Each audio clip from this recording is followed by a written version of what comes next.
Suntem pe calea Vitan, vis-a-vis de stadionul Olimpia, acolo unde se vede în depărtare biserica. Acolo este intersecția cu Mihai Bravu. Aici avem un mega imaj la baza blocului și acesta este blocul, aceasta este scara. Blocul este reabilitat termic. Autobuze, absolut tot ce ne trebuie. Este stația chiar lângă bloc.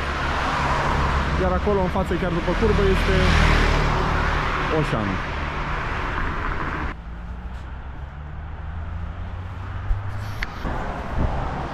Scara este civilizată, e curată, bine întreținută.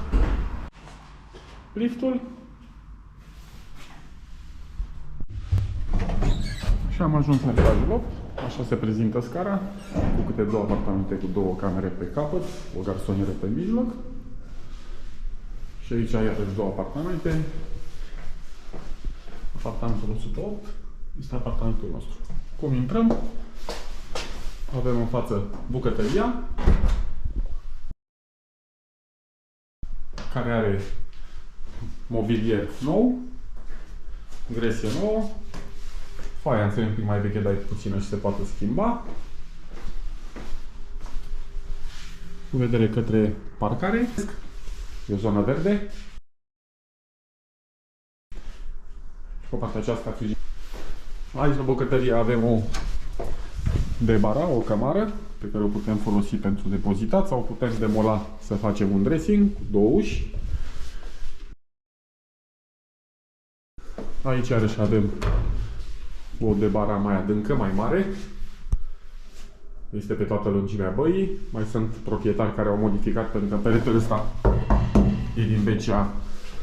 Au modificat baia, au mărit-o. Aici avem dormitorul, care tot așa are mobilier nou. După care sufrageria și sufrageria, care este și ea mare spațioasă și dormitorul mare are 12 metri pătrați, ea 18.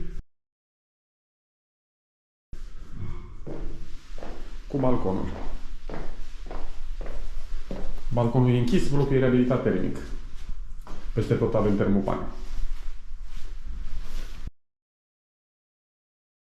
Baia regresie mai recentă, faianța trebuie înlocuită.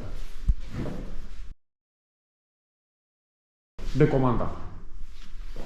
54 de metri pătrați. Etajul 8 din 10, 84 de nivel.